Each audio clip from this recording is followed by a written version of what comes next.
Sa puso ng Los Angeles, nakatago sa pagitan ng mga designer boutiques at valet-only na cafes, may isang upscale restaurant na mas kilala sa kung sino ang kumakain doon kaysa sa kung ano ang iniserve nila. Mayayaman ang nagdidin doon para makita. Ang mga staff ay nagtatrabaho doon para mabuhay. At si Jada, isang itim na waitress na nasa mid-negatibo 40, ay nakamaster na ng art ng pagiging invisible, magalang, efficient, at madaling kalimutan. Noong Huwebes na hapon na iyon, parang kahit anong ordinaryong araw. Ang hangin ay puno ng tunog ng clinking glasses, soft jazz, at tensyon ng peking ngiti hanggang sa bumukas ang pinto. At pumasok ang isang teenager. Naka-hoodie siya, jeans, at pagod na itsura. Walang makeup, walang entourage. Basta isang babae na may confidence na hindi tugma sa itsura niya. Walang gumalaw. Tumingin ang hostess, tapos tumingin ulit palayo. May waiter na bumulong, nawawalang bata. Siguro naghahanap ng Starbucks. Pero napansin ni Jada ang isang bagay. Ang paraan ng pag-scan ng babae sa room, hindi nerbiyos, kundi curiosity, parang nakapunta na siya roon dati, pero hindi ganito. Lumapit siya. Hi, sweetie, sabi ni Jada ng mainit. May hinahanap ka ba? Umiti ng mahina ang babae. Wala, gutom lang. Pwede ba akong kumain dito? Tumango si Jada. Siyempre. Sumunod ka sa akin. Dinala niya sa maliit na booth sa likod, mas tahimik, mas private. Nagpour siya ng tubig kahit hindi hiniling, dinala ang lunch menu at bumulong. Ang grilled snapper ang tunay na star dito. Tumawa ng mahina ang babae. Salamat. Ti-trust kita. Tumawa ng mahina ang ibang waiters. May isa na sinabi ng malakas para marinig niya. Hindi ko alam na may pinapakain na tayo ng street kids ngayon. Bin ni Jada. 2 beses niyang chinek ang babae, nag-refresh ng inumin kahit nagdala ng libre na dessert. Isang slice lang ng warm pea. Nagningning ang mukha ng babae. Walang gumawa nito sa akin dati. Mumiti si Jada. Lahat deserving ng kindness kahit sa pinakamasamang araw mo. Pagkatapos kumain, nagbayad ang babae ng cash, nag-iwan ng generous tip at nagpasalamat ulit. Iba ka, sabi niya ng mahina. Hindi kita makakalimutan. Lumabas siya ng tahimik tulad ng pagpasok niya. Nakatayo si Jada sa tabi ng table, kinokolekta ang mga pinggan, hindi alam na ang pangalan ng batang babae ay Queenie Pacquiao, anak ng isa sa pinakasikat na boxers sa buong mundo. At ang maliit na act na iyon ng kindness, nagsimula na ng isang malakas na bagay. Kung naantig ka sa story na to, itap mo na ang like button ngayon. Para sa higit pang totoong, emotional, at makapangyarihang kwento tulad nito, siguraduhin mong mag-subscribe. At huwag kalimutang i-share ang video na to sa mga kaibigan at pamilya. Dahil ang tunay na pagbabago nagsisimula kapag tayo'y nagtutulungan. Kinabukasan ng umaga, dumating si Jada sa restaurant 15 minuto ng maaga, tulad ng lagi. Itinali niya ang apron sa likod, binati ang kitchen staff, at tinignan ang specials. Routine na. Walang nagbago, akala niya. Yisay 10 oras 15 minuto, pumasok ang manager. Si Him Langston, mid-negatibo 50, matalim na suit, buhok na slick back na parang lawyer. Bihira siyang magsalita sa waitstaff maliban kung may pagkakamali. Jada, tawag niya ng malakas para marinig lahat. Sa office ngayon, nagkatinginan ang ilang waiters. May isa na nagtaas ng kilay, alam na kung ano ang tungkol doon. Sa maliit na office sa likod ng kitchen, hindi nag-aksaya ng oras si Langston. May nangyari kahapon, simula niya, hindi tumitingin mula sa screen. May guest na dumating na walang schedule, walang kasama, walang reservation. Itinupi ni Jada ang kamay ng kalmado. Magalang siya, gutom. Binigyan ko siya ng table. Sumandal siya. Hindi iyon ang desisyon mo. Teenager lang siya, sagot ni Jada. Walang gulo. Nagbayad ng cash. Ang batang yon, sabi niya, lumalakas ang tono. Hindi siya ang tipo ng guest natin. Tumingin si Jada sa kanya, naguguluhan. Ano nang ibig sabihin nun? Hindi sumagot si Langston. Sa halip, inilabas niya ang printed slip sa desk. Termination notice. Para saan to? Tanong ni Jada, flat pero mahigpit ang boses. Hindi siya kumurap, Insubordination at failure to follow guest protocol. Natulala si Jada. Pinapaalis mo ko dahil nag-serve ako ng lunch sa isang batang babae. Itinupi niya ang kamay. Sinira mo ang rules. Nagdala ka ng pagkain na hindi in order. Nag-comp ka ng dessert ng walang permiso. Bin mo ang directive ng floor supervisor na i-redirect siya. Tumingin siya sa kanya ng matagal. Ibig sabihin nung gusto niyong paalisin siya dahil hindi siya mukhang mayaman? Nagbigay siya ng malamig na ngiti. Luxury establishment to, may standards tayo. Hindi nag-away si Jada. Kinuha niya ang bag, tumingin sa pinto. Alam mo ba? Mas maraming class ang batang iyon kaysa sa kahit kanino na nakita ko rito sa loob ng maraming taon. Lumabas siya sa office at sa restaurant ng mataas ang ulo. Walang eksena, walang luha, puro tahimik na dignidad. Hindi niya alam na bumalik si Queenie Pacquiao sa parehong restaurant nang wala pang isang oras pagkatapos umalis ni Jada para sa araw na iyon. Ngayon naka-Pacquiao Foundation sweatshirt siya. Nagpark ang driver sa labas sa custom black SUV. Nakilala na siya ng hostess. Na-confirm sa Instagram. Anak nga ni Manny Pacquiao. Isang tanong lang, sabi ni Queenie. Nasaan ang babaeng nag-serve sa akin kahapon?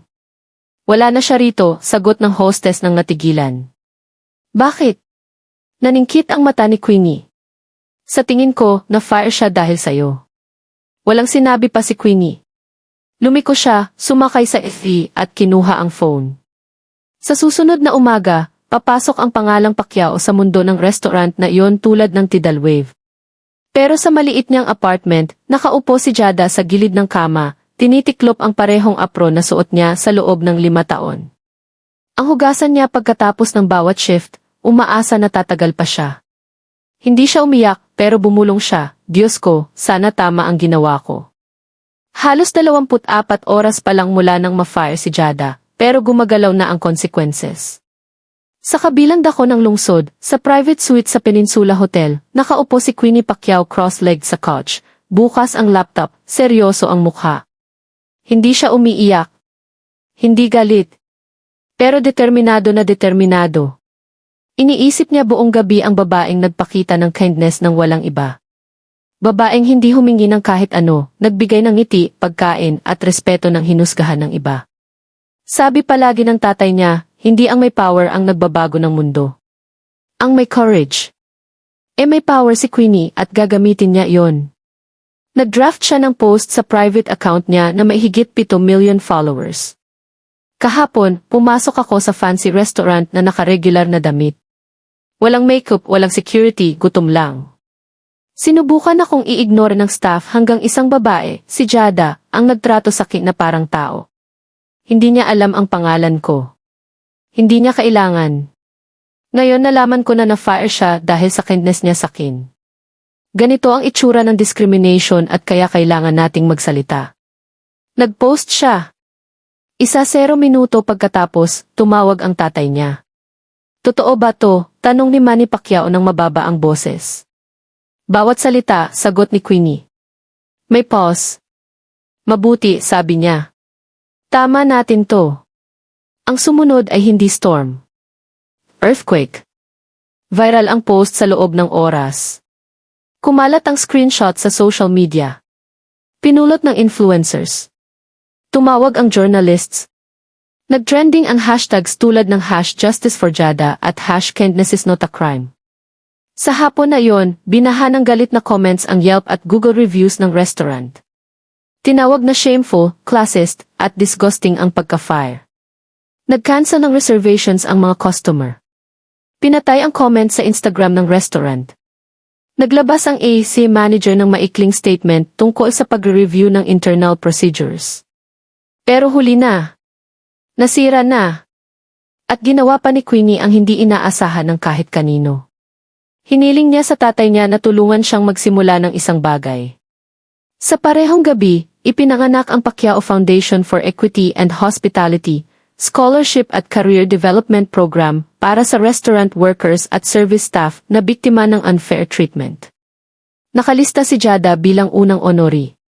Samantala, nakaupo si Jada sa apartment niya, hindi alam ang lahat nito. Nag-submit siya ng resumes buong umaga at nag-search sa online job boards. Walang tumawag hanggang tumunog ang phone niya. Unknown number. Hello. Hi. Si Miss Jada Ellis ba to? Opo. Ako si Monique Davis, assistant ni Manny Pacquiao. Gusto po sana niya at ng anak niyang makipagkita sa'yo. Natigilan si Jada. Excuse me. Gusto ka nilang i-invite sa lunch bukas sa Four Seasons. May importante siyang pag-uusapan sa'yo. Nag-isip si Jada. Tungkol ba to sa nangyari? Naniniwala akong tungkol ito sa mangyayari next, sabi ng mainit ang boses. Hindi alam ni Jada ang sasabihin. Tumango lang siya kahit walang nakakakita at bumulong, okay. Pagkababa ng phone, nanginginig ang kamay niya, hindi sa takot, kundi sa bagong bagay. Hope. Kinabukasan, nakatayo si Jada ng nerbiyos sa harap ng entrance ng Four Seasons, suot ang pinakamagandang blouse at modest heels na hindi niya suot mula noong huling job interview. Tumitibok ang puso niya na parang drum. Halos hindi siya nakatulog kagabi. Hindi sa takot kundi sa disbelief. Ano kayang gusto ni Manny Pacquiao sa kanya? Hindi nagtagal, dumating ang black view at bumaba si Queenie, radiant at graceful sa simple ivory jumpsuit. Lumapit siya ng may mainit at pamilyar na ngiti, pareho noong araw sa restaurant. Dumating ka, sabi niya ng mahina. Halos hindi ako pumunta, amin ni Jada. Akala ko hindi totoo. Totoo to, sabi ng malalim at kalmadong boses sa likod niya. Tumingin si Jada at nandun siya, si Manny Pacquiao, ang boxing icon, senator, legend.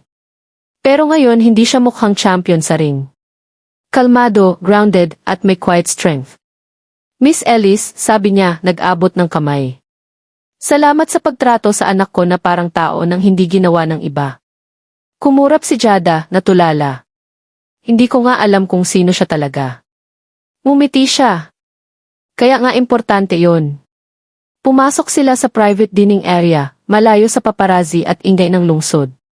Nagdala ng pagkain ang waiters, pero hindi hinawakan habang nag-uusap sila. Si Queenie ang nanguna. Gusto kong mag-sorry sa nangyari. Nagpakita ka ng kindness at pinarusahan ka nila. Hindi tama yon. Umiling si Jada. Okay lang. Na-fire na ako dati. Hindi okay, sabi ni Manny ng matatag. Mas malaki to kaysa isang trabaho. Tungkol ito sa kung paano tinatrato ng may power ang iba base sa itsura. Tumigil siya, tinitingnan siya. Hinusto ka, hindi sa trabaho mo, kundi sa compassion mo. Hindi dapat magastos ng livelihood yon kahit kanino. May katahimikan bago magpatuloy si Queenie. Nag-start kami ng foundation para sa workers sa position mo. Scholarships, legal aid, job placement, pero hindi lang namin gusto na recipient ka. Sumandal si Manny. Gusto naming tulungan mong i-lead ito. Tinitigan sila ni Jada. Gusto niyong i-lead ko to. Sabi ni Queenie ng may conviction. Dahil naranasan mo na. Alam mo ang pakiramdam ng unfairness. At nagpakita ka pa rin ng grace. Kailangan namin ang boses na iyon sa gitna. Sandali, hindi makapagsalita si Jada.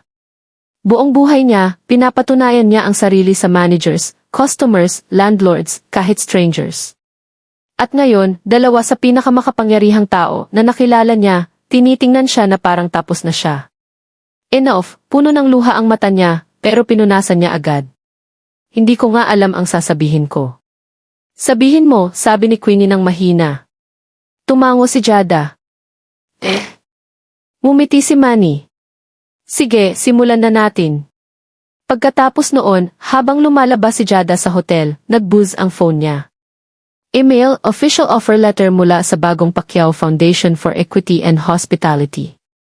Ang role, Director of Community Engagement, full-time na may benefits at starting salary na halos mahulog ang phone niya. Nakatayo siya sa sikat ng araw, natulala. Isang linggo na lang ang nakalipas, na humili ate at na-fire siya sa paggawa ng tama. Ngayon, inihire siya para gawin iyon sa national level. At ito pa lang ang simula. Isang maliwanag na Martes na umaga nang tumayo si Jada Ellis sa likod ng podium, ang CEO ng Pacquiao Foundation sa likod niya. Nag-flash ang cameras, bumulong ang reporters, at puno ng guests, influencers, educators, hospitality executives, at civil rights leaders, ang grand ballroom ng isang hotel sa Los Angeles. Isang linggo na lang ang nakalipas, anonymous na naghihintay ng table si Jada sa sulok ng luxury restaurant. Ngayon, siya ang magsasalita sa public launch ng foundation na gawa sa mismong moment na nagpa-fire sa kanya. Salamat sa pagpunta niyo lahat, simula niya, matatag ang boses pero puno ng emosyon. Ako si Jada Ellis, at dati akong naniniwala na ang kindness ay makakapagkusta sa iyo ng lahat. Tumigil siya, hinayaan lumutang ang salita. Noong nakaraang linggo, nagbigay ako ng tubig at ilang salita ng empathy sa isang batang babae. Dahil doon, nawala ang trabaho ko. Pero ngayon, nakuha ko ang mas makapangyarihan, isang purpose. Nagpalakpakan ang crowd. Nakaupo si Manny at Queenie sa front row, nakikinig ng mabuti. Nagpatuloy si Jada, ang foundation na to hindi lang tungkol sa kwento ko. Tungkol ito sa libu-libong workers na undervalued, mistreated, at silenced araw-araw. Lalo na sa black women, immigrants, at service staff. Mumingiti tayo. Nag-serve. Nagdadala ng bigat ng comfort ng iba. At madalas pa rin tayong ginagawang invisible. Sa likod niya, nagpapakita ang large screen ng pictures ng totoong hospitality workers mula sa buong bansa. Bawat isa may short coat. Sabi nila hindi ako professional dahil sa buhok ko. Naparusahan ako sa pagsasalita ng Spanish. Na-fire ako dahil masyado akong friendly. Tumingin ulit si Jada sa audience. Tapos na yon. Ang Pacquiao Foundation for Equity and Hospitality ay magdadala ng structural change, real funding, legal teams, training, at pinakaimportante, worker-led advocacy. At si Jada ngayon ang nasa puso nito. Pero habang nagsasalita siya, naalala niya ang mga taong sumuporta sa kanya sa pinakamahirap na panahon, nanay niya, kapatid na si Jamal, dating co-worker sa cafe, at kahit ilang customers na nag-iwan ng kind notes sa mga taon. Lagi nilang sinasabi na higit siya sa waitress. Ngayon napatunayan nila. Pagkatapos ng launch, sumabog ang media coverage. Ang headline na nag-dominate kinabukasan, Black waitress fired for helping Manny Pacquiao's daughter becomes voice for equity. Nag-request ng interviews ang national news stations. Inimbitahan siya sa talk shows. Nag-reach out ang hospitality unions para mag-partner sa foundation. Sa social media, viral ang clips ng speech niya sa TikTok at Instagram. Nag-share ang mga tao ng sariling kwento ng workplace discrimination sa comments, nagtatag sa foundation at humihiling ng pagbabago sa sariling lungsod. Sa loob ng 48 oras, higit 40,000 hospitality workers ang nag-sign ng pledge para suportahan ang initiative. Ang restaurant kung saan na-fire si Jada, naglabas ng cold corporate statement na sinisisi ang miscommunication, pero huli na. Binaha ng 1-star ratings ang review sites. Nagsimula ang quiet boycott. Kahit dating employees ang nag-share ng sariling kwento ng mistreatment. Samantala, nagbigay si Queenie ng rare interview sa popular youth podcast. Hindi ito tungkol sa celebrity, sabi niya. Tungkol ito sa dignity. Nakita ko ang isang tao na tumayo para sakin nang wala siyang makukuha. Yon ang tunay na leadership. Si Manny naman, nag-address publicly sa fundraising gala. Ang power hindi tungkol sa sino ang kaya mong pabagsakin, sabi niya sa harap ng elite donors at philanthropists. Tungkol ito sa sino ang pipiliin mong itaas. Sa lahat ng lugar na tinignan ni Jada, nakikita niya na mas malaki ito kaysa sa kanya at nararamdaman niya ang bigat. Pero handa rin siya. Isang gabi habang nagre-review ng early grant applications, para sa mga workers na nangangailangan, nakita niya ang message sa inbox. Galing sa isang matandang waitress sa Alabama. Nakita ko ang kwento mo sa Ziyi. 27 taon na ko sa parehong dinner, at hindi ko pa nakita ang isang tao na tumayo para sakin, pero nakikita kita na nagbigay sakin ng paniniwala na baka deserve ko ng mas mabuti. Salamat sa pagiging matapang. Binasa niya iyon ng 2 beses. Tapos ulit. Sumandal siya sa upuan, luha sa mata, hindi sa lungkot, kundi sa klase ng joy na hindi pa niya naranasan dati. Joy na rooted sa collective hope, hindi personal victory. At habang tinitingnan niya ang lumalaking team, legal experts, union reps, hospitality workers mula sa buong bansa, naintindihan niya ang isang bagay na makapangyarihan. Na-fire siya sa paggawa ng tama. Ngayon, binabago niya ang mundo sa paggawa ng eksaktong pareho, pero sa mas malaking stage. Habang lumalakas ang momentum ng Pacquiao Foundation for Equity and Hospitality, lumalakas din ang resistance mula sa pinagsimulan, ang upscale restaurant na nagpaalis kay Jada Ellis. Kilala sa sleek marble interiors at $50 desserts, dating hotspot para sa celebrities, business executives, at politicians. Pero ngayon, naging center ito ng controversy na hindi nila maperspin. Kahit nag-attempt sila ng damage control sa sterile public statement na sinisisi ang communication breakdown, hindi bumagal ang backlash. Naglabas ang former employees. Binaha ng anonymous reviews ang Yelp at TripAdvisor ng kwento ng racial bias, toxic management, at double standard sa pagtrato sa black at brown staff kumpara sa white counterparts. Pero sa halip na i-address ang allegations ng may accountability, pinili ng owner na si Marian De Varoo ang ibang ruta, defense. Dating Wall Street executive na naging hospitality investor, sanay siya sa control. Ayaw niyang matalo, lalo na sa public eye. Kaya nang makita niyang dinadrag ang establishment niya sa national TV at trending sa social media, hindi reflection ang reaction niya. Retaliation. Targeted tayo, sabi niya sa private meeting sa legal team. Naglucky ang waitress na iyon, pero hindi ibig sabihin babagsak tayo. Mag-sue tayo. Sa loob ng isang linggo, nagpadala ng cease and desist letter sa Pacquiao Foundation na nag-claim ng defamation, interference with business, at character damage. Agad na nabalita ng media. Sumabog ang headlines, restaurant na nag-fire sa waitress, dahil sa kindness ngayon nagbabanta ng legal action laban sa Pacquiao Foundation. From fire to sued, new threats sa viral waitress story. Pero handa na si Jada at ang team niya. Sa scheduled press conference, kasama ang lawyers ng foundation at civil rights advocates, lumapit si Jada sa mic ng kalmado.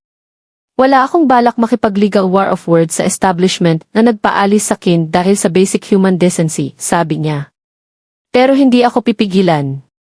Hindi ako nag-defame kahit kanino. Sinabi ko ang totoo at libu-libong iba ang ginagawa na rin ngayon. Nakatayo sa likod niya si Manny Pacquiao, stone-faced, composed, pero resolute. Nang tanungin ng reporter kung natatakot ba siya na lumala ang legal threat, nagbigay si Manny ng kalmado pero makapangyarihang sagot. Nakipaglaban ako sa arena sa buong mundo.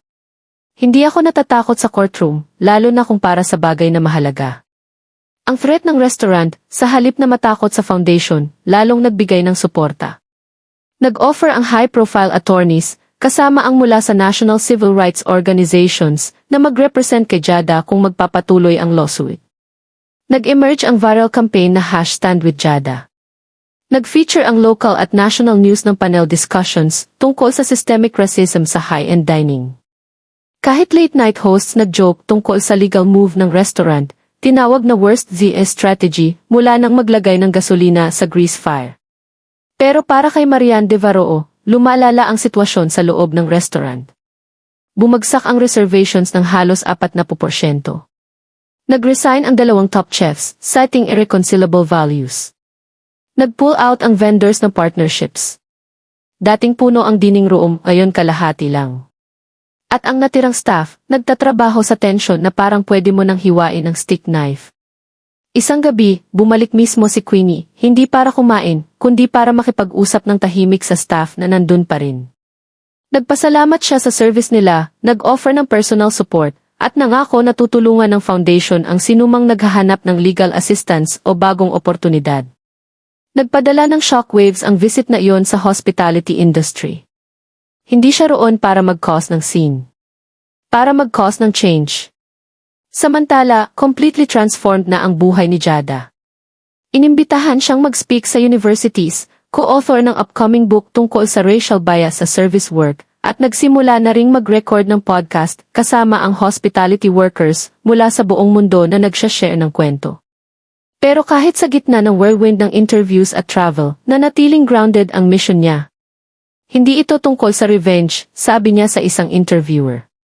Tungkol ito sa pag-rewrite ng rules para walang iba pang magdusa sa pagpili ng compassion. Sa pagtatapos ng buwan, tahimik na binawi ng restaurant ang legal threats. Walang formal apology, pero sinabi ng industry insiders na nagsimula na si Marian de Varoo na ibenta ang stake niya sa restaurant chain. Nawala niya ang public at higit sa lahat, ang moral high ground. Samantala, lumakas pa ang Pacquiao Foundation, ngayon partnered sa multiple unions, lumalaking mentorship program, at $5 million grant fund. At si Jada, nagsisimula pa lang. Halos 1 taon na ang lumipas mula nang ma-fire si Jada Ellis dahil sa pag-offer ng kindness sa isang teenage girl na nangangailangan. Ang nagsimula bilang ordinaryong shift sa luxury restaurant ay naging nationwide conversation tungkol sa race, dignity, at justice sa hospitality industry. Ngayon, nakatayo sa entrance ng brand new culinary training center sa Atlanta na may pangalan niya etched sa glass sa itaas ng pinto. Nararamdaman ni Jada ang gravity ng kung gaano kalayo ang narating niya. Ang Ellis Center for Inclusive Hospitality na pinondohan largely ng Pacquiao Foundation, hindi lang building. Ito ay movement, pangako sa susunod na generation ng service workers na makikita, ay rerespeto, at ipoprotektahan sila. Sa loob, puno ng buhay ang center. Ang unang cohort ng students, diverse sa age, race, at background, naghahanda para sa opening workshop. Marami galing sa underprivileged communities o nakaranas ng discrimination sa kitchens, cafes, at front desks sa buong bansa. At sa puso ng groundbreaking moment na to, si Jada. Hindi na ang timid server na tahimik na gumagawa ng space para sa iba, kundi confident leader na humuhubog ng bagong future. Emotional ang ribbon-cutting ceremony. Si Queenie Pacquiao ang unang nagsalita, ikinukwento ang sariling experience noong araw sa restaurant. Ang humiliation, ang kindness, at ang moment na nagbago ng lahat. Nang pinagsabihan ako ng pababa, nagtanong ako sa sarili ko kung deserve ko ba talaga, sabi ni Queenie. Pero nang makita ako ni Jada, talagang nakita, naalala niya sa akin na deserve ko ang dignidad. Ang maliit na act na yon ang nagsimula ng malaking bagay. Tapos si Manny Pacquiao ang kumuha ng mic. Tahimik pero makapangyarihan ang salita. Ang center na to hindi lang building. Tribute ito sa bawat unseen act of kindness. Sa bawat worker na mistreated pero nanahimik. Tapos na ang silence. Mula ngayon, magsasalita tayo, magte-train, magle-lead ng sama-sama. Pinakamaikli ang speech ni Jada, pero pinakamatindi ang impact. Na-fire ako sa paggawa ng tama. Ngayon, inihire ko ang iba para gawin din yon. Nag-echo ang palakpakan sa hall. Pagkatapos ng ceremony, habang nag-flash ang cameras at nag-tour ang guests sa facility, lumapit ang isang matandang babae kay Jada. Naka-crisp blazer siya at may air ng humility. Sorry sa pag-abala, sabi niya ng mahina, pero kailangan kong pumunta. Dati akong nagtrabaho sa parehong restaurant kung saan nagsimula to, nag-quit ako months bago ka ma-fire. Hindi ko na kaya ang pagtrato sa min. Pero nakikita ko ang ginawa mo, gusto ko lang sabihing salamat sa pagtatapos ng sinimulan namin pero hindi natapos. Nag-embrace sila ng tahimik. Isa yon sa maraming ganong moment noong araw. Steady stream ng service workers, young students, at dating colleagues na humihinto hindi lang para mag-celebrate, kundi para maging parte ng mas malaki. Mamaya ng gabi, habang lumulubog ang araw, kumuha si Jada ng quiet moment mag-isa sa bagong office niya. May framed photo sa shelf. Nanay niya, unang waitress uniform niya, snapshot niya at ni Queenie na tumatawa backstage sa conference, at sa gitna, picture ni Manny, Jinky, at Queenie, ang pamilya na nag-convert ng moment ng injustice sa movement ng reform. May mahinang knock sa pinto. Si Queenie. Sana hindi ako nakakaistorbo. Kailanman, umiti si Jada. Pasok ka. Umupo si Queenie, kumikinang ang mata. Alam mo, may mga tao pa rin na sinusubukang i-reduce ang story na to sa headlines. Waitress helps celebrity kid. Boxer launches foundation. Pero hindi yon ang totoong nangyari. Alam ko, tumango si Jada. Tungkol ito sa courage, sa pagtayo kapag mas madaling manahimik. Kinuha ni Queenie sa bag at ibinigay kay Jada ang handwritten letter. Galing sa tatay ko. Hiniling niyang ibigay ito sa'yo. Binuksan ni Jada at binasa, Jada, ginawa mo ang hindi ko nagawa para sa anak ko sa moment na yon. Pinrotektahan mo siya, hindi sa fists o fame, kundi sa kindness at strength. Yon ang klase ng champion na pinakarerespeto ko. Sana baguhin ng center na to ang buhay, Pero higit sa lahat, sana ipaalala sa bawat taong dadaan sa pinto nito na mahalaga sila. Money. Kumurap si Jada para mawala ang luha, hindi sa lungkot kundi sa completion. Full circle na ang chapter na to. Ang story na nagsimula sa demeaning order mula sa manager ay naging legacy ng justice, dignity, at hope. At ang babaeng dating tinawag na just a waitress ay ngayon ang boses ng empowerment sa buong bansa. Habang dumidilim ang gabi, nag-on ang glowing neon sign sa labas sa unang beses. Alice Center, where respect is always on the menu. Nakatayo si Jada sa ilalim nito, arms crossed, puso puno. Hindi na siya nag-serve lang ng tables. Nag-serve na siya ng change. Kung na-inspire ka o nagbukas ng mata ang story na to, ipakita mo ang suporta sa pag-hit ng like button. Mag-subscribe sa channel natin, Social Justice with Inspiration, para sa higit pang kwento na nag-uplift, nag-i-empower, at nag-spark ng change. I-share ang video na to sa taong kailangang marinig ito, dahil sama-sama nating magagawa ang mas mabait at mas makatarungang mundo.